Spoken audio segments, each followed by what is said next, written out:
Episode 93। ये लड़ रहे प्रतापी उदयन और संरक्षक केतन ने भी साफ देखा। असल में रेयांश की तरफ की लड़ाई ही उनकी लड़ाई का नतीजा तय करने वाली थी। दोनों अब तक बराबरी पर लड़ रहे थे और बस रेयांश की तरफ हार जीत का फैसला होने का इंतजार कर रहे थे। लेकिन अजीब बात यह थी कि प्रतापी उदयन और संरक्षक केतन दोनों ही रेयांश की मौत चाहते थे। संरक्षक केतन के लिए रेयांश के मरने का मतलब था कि संरक्षक रमेश उसकी मदद करके प्रतापी उदयन को खत्म कर सकता था, और प्रतापी उदयन के लिए रेयांश की मौत ही उसका असली मकसद थी। रही बात संरक्षक केतन और संरक्षक रमेश के साथ मिलकर लड़ने की, तो प्रतापी उदयन के पास उनसे निपटने का तरीका था। कम से कम वह तब तक टिक सकता था जब तक कुणाल सिन्हा वहां नहीं आ जाता। लेकिन किसी ने भी यह नहीं सोचा था कि रेयांश कमजोर स्थिति में होने के बावजूद अचानक इतना जबरदस्त हमला करेगा और सिर्फ 2 सांसों के समय में संरक्षक रमेश को मार गिराएगा। अचानक आई इस मुसीबत ने प्रतापी उदयन के चेहरे की हवाइयां उड़ा दी। उसने इतनी सावधानी से जाल बिछाया था कि वह दूसरों के हाथों रेयांश को मरवा देगा, लेकिन अब ऐसा अनचाहा मोड़ आ गया था कि उसे खून की उल्टी करने का मन हो रहा था। इस समय रेयांश ने अपने विरोधी को खत्म कर दिया था और मुस्कुराते हुए उसे देख रहा था। रेयांश की वह विजयी मुस्कान देखकर प्रतापी उदयन का खून खौल उठा।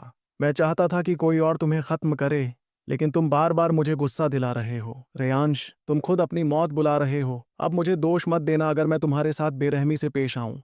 अगर कार्यकारी अधिकारी ने जांच की तो मैं साफ मुकर जाऊंगा। मुझे नहीं लगता कि मैंने जोशी परिवार के लिए सालों तक जो मेहनत की है वह तुम जैसे कल के छोकरे के सामने कम पड़ेगी।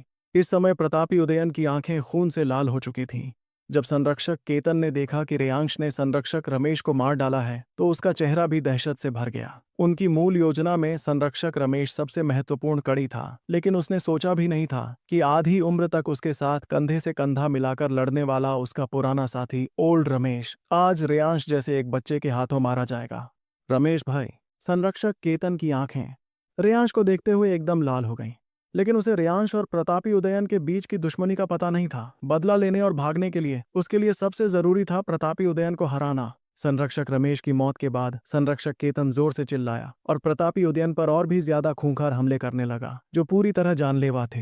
प्रतापी उदयन पहले पूरी ताकत से नहीं लड़ रहा था, लेकिन अब जब रक्त स्वर्ग संप्रदाय के हाथों रेयांश को मरवाने की योजना फेल हो गई थी और वह गुस्से में था, तो उसे जल्द से जल्द इस मुसीबत बने संरक्षक केतन को खत्म करना था। बूढ़े, तुम खुद अपनी मौत को दावत दे रहे हो। प्रतापी उदयन की आवाज ठंडी थी। संरक्षक केतन पागल सा हो गया था और एक के बाद एक हमले करते हुए प्रतापी उदयन पर दबाव बना रहा था। मरना तो तुम लोगों को चाहिए।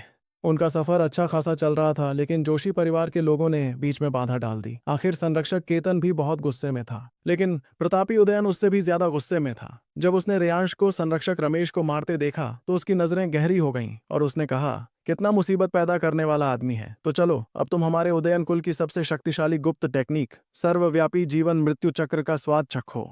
सर्वव्यापी जीवन मृत्यु चक्र का इस्तेमाल भास्कर उदयन ने भी रेयांश पर किया था, लेकिन उस समय वह रेयांश के फेंगशा डेमन सनफिस्ट के सामने पूरी तरह हार गया था। प्रतापी उदयन मानव दिव्य कोर क्षेत्र छोटी पूर्णता का योद्धा था। जब उसने सर्वव्यापी जीवन मृत्यु चक्र का इस्तेमाल किया तो उसकी ताकत भास्कर उदयन के मुकाबले कई दर्जन गुना ज्यादा थी। अचानक एक विशाल आभा किसी बम की तरह फटी। वह काली सफेद, कभी दिखती कभी गायब होती, प्रतीकों से भरा प्रकाश चक्र प्रतापी उदयन के चारों ओर तेजी से कांपने लगा। तुरंत ही पूरा जंगल कांपने लगा। इतना शक्तिशाली हमला देखकर संरक्षक केतन की नजरें बदल गईं। रेयांश की नजर में रक्त स्वर्ग संप्रदाय भले ही एक बड़ी ताकत हो, लेकिन इसकी नींव प्रतापी उदयन के परिवार के मुकाबले थोड़ी कमजोर थी। इस विशाल और हिंसक सर्वव्यापी जीवन मृत्यु चक्र को देखकर संरक्षक केतन को तुरंत एहसास हो गया कि उसके पास इसे रोकने का कोई तरीका नहीं है। जोशी परिवार की युवा प्रतिभाएं वाकई हम जैसों की पहुंच से बाहर हैं।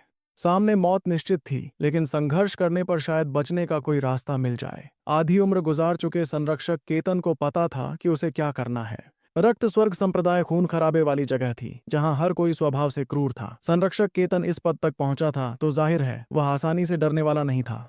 तुम मुझे मारना चाहते हो तो मैं भी तुम्हें आसानी से नहीं छोड़ूंगा। Hurricane eagle strike. दो विशाल ताकतें धमाके के साथ टकराईं। आखिर में संरक्षक केतन कमजोर पड़ गया और प्रतापी उदयन के एक ही वार से जमीन पर गिर पड़ा। प्रतापी उदयन का चेहरा बिल्कुल ठंडा था और उसकी आंखों में घमंड भरा था। वह दौड़कर गया और संरक्षक केतन का काम तमाम कर दिया। फिर अपनी ठंडी नजरों से उसने रेयांश को देखा।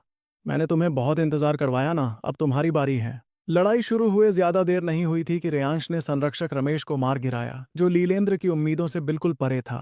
और इसके बाद प्रतापी उदयन ने भी अपनी भयानक ताकत दिखाते हुए संरक्षक केतन को पलक झपकते ही खत्म कर दिया। लीलेंद्र तो बस देखते ही रह गया। उसकी तरफ के दो सबसे ताकतवर लीडर इतनी कम देर में जोशी परिवार के लोगों के हाथों मारे गए थे। लीलेंद्र को समझ आ गया था कि इस बार उनका खेल खत्म हो चुका है। दूसरी तरफ कुणाल सिन्हा भी मानव दिव्य कोर क्षेत्र छोटी पूर्णता का योद्धा था। उन ड्रैगन नस्ट क्षेत्र 8वें 9वें स्तर के योद्धाओं की औकात बस इतनी थी कि वे उसे थोड़ी देर रोक सकें। ज्यादा देर टिकने पर उन सबका भी मरना तय था।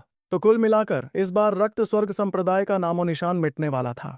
लीलेंद्र डर के मारे कांप उठा और उसे याद आया कि शायद उसे अब भाग जाना चाहिए। लेकिन तभी जैसे रेयांश ने उसके मन की बात पढ़ ली हो। प्रतापी उदयन की भारी भरकम आभा के बावजूद उसने मुड़कर लीलेंद्र को एक शैतानी मुस्कान दी और कहा, अगर तुम यहां से आधा कदम भी हिले तो मैं गारंटी देता हूं कि तुम आज का दिन पूरा नहीं देख पाओगे। यहीं चुपचाप खड़े रहो, मैं वादा करता हूं तुम्हें कुछ नहीं होगा। रेयांश की आवाज शांत थी, लेकिन उसमें एक ऐसी ताकत थी जिसे नकारा नहीं जा सकता था। लीलेंद्र जाना चाहता था, लेकिन रेयांश की बात याद करके उसके पैर वहीं जम गए। वह हिल भी नहीं सका। इनकी बातों से लग रहा है कि ये दोनों अब एक दूसरे की जान लेने वाले हैं। अगर मैं भागा तो हो सकता है कि उनमें से कोई एक आकर मुझे मार दे। अगर मैं यहीं रुका और वे दोनों लड़कर एक दूसरे को अधमरा कर दें तो शायद मेरे बचने का कोई चांस हो। लेकिन प्रतापी उदयन की इतनी भयानक आभा देखकर लीलेंद्र का दिल अभी भी बैठा जा रहा था।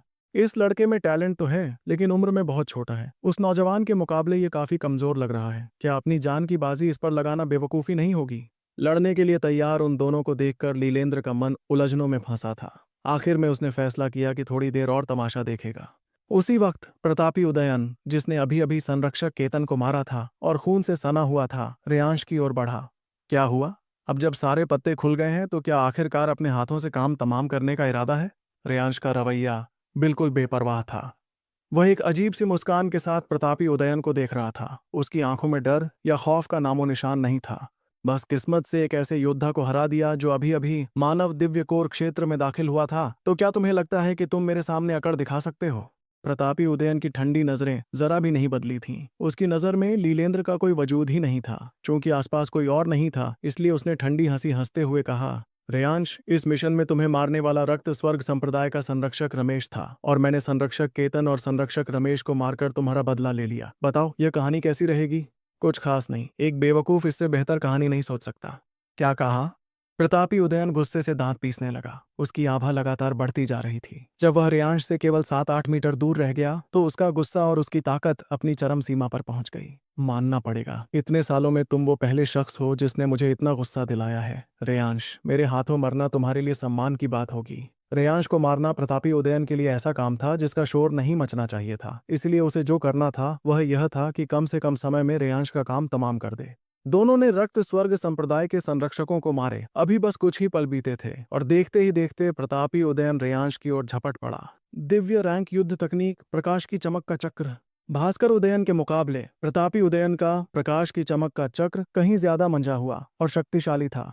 तुरंत ही जंगल में धूल और पत्थर उड़ने लगे। पत्तियों और धूल का बवंडर रेयांश की ओर बढ़ा। वह चमकता हुआ विशाल चक्र प्रतापी उदयन के इशारे पर रेयांश की ओर तेजी से आया। रास्ते में आने वाले मोटे तने भी उसके टकराने से लकड़ी के बुरादे में बदल गए। फिर से वही हमला, इसमें तो कोई मजा ही नहीं। रेयांश ने ठंडी मुस्कान दी। प्रतापी उदयन की रफ्तार भले ही संरक्षक रमेश से कई गुना तेज थी, लेकिन रेयांश के लिए वह बस ठीक ठाक ही थी। उसने 9 आकाश ड्रैगन कदम का इस्तेमाल किया। उसका खून जैसा लाल शरीर एक असली ड्रैगन की तरह लहराया और पलक झपकते ही वह प्रकाश की चमक का चक्र के नीचे से होकर प्रतापी उदयन के पास से गुजर गया।